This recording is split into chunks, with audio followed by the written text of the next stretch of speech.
ما شاء الله تبارك الله، مسيتوا يا مشاهدينا عن عيال الحداد اليوم في دوع الحي في المثلث.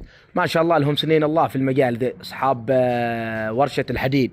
حد بيلقي شبكة لسيارته، حد بيلقي له ابواب، حد بيلقي له قواعد طاقة، حد بيلقي له حمايات. يا خير عيال ما شاء الله تبارك الله، وشغلهم زين.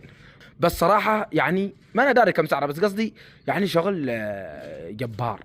فالله يحفظ الشبكة والسيارة. لا اله الا الله. المهم عشان تعرفون نحمل حق الغنم، القابض، القصاب، الرمام، العلف من المزرعة. وحتى لو بتنام على البحر يا رب العافية مدد لك فوق بالك بس كنتر، وانه كنتر بس نطرحه هنية في القاحة، في القاع حقها، وخلاص اكتفى ذاتي من الوسع. قال عبد الله. وذا حسنون ما شاء الله عليه شغال هنا شاب. كم لك تسايرهم في المهنة هذه؟ 4 أشهر. على كل 4 أشهر. وقول لك تعرف تلحم وبالله عليك. وين لقيت في الشبكة من شغل؟ لحمنا. لحمته مكان العصب، لا بتعصب ذي الوصل الحديد. ايوه. واعرف. لحمنا ورطبنا سيارات هندسة.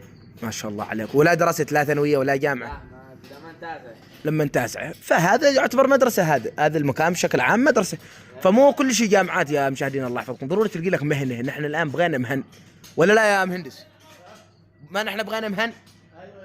مو كله تروح ألف ومليون و700 خريج والمهنيين صفر، ولا لا يا انت بتنام فوق. بس كيف بتغرقوا ذا الحديد ولا هو يتم؟ ما شاء الله عليه. انت اسمك من؟ حمد. هذا المهندس حمد. حداد. بعد المهندس حمد ربي ميزه بعلامه، قال الخاله في الدكسه ما شاء الله تبارك الله. وانت اسمك من؟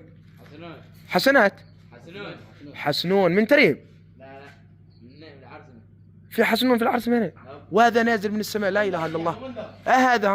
هذا اللي حط له قرصاص ده شكله عنده نجم والله. فهيا مشاهدينا نحييكم اليوم ودمتم في امان الله تعالى ورعايته.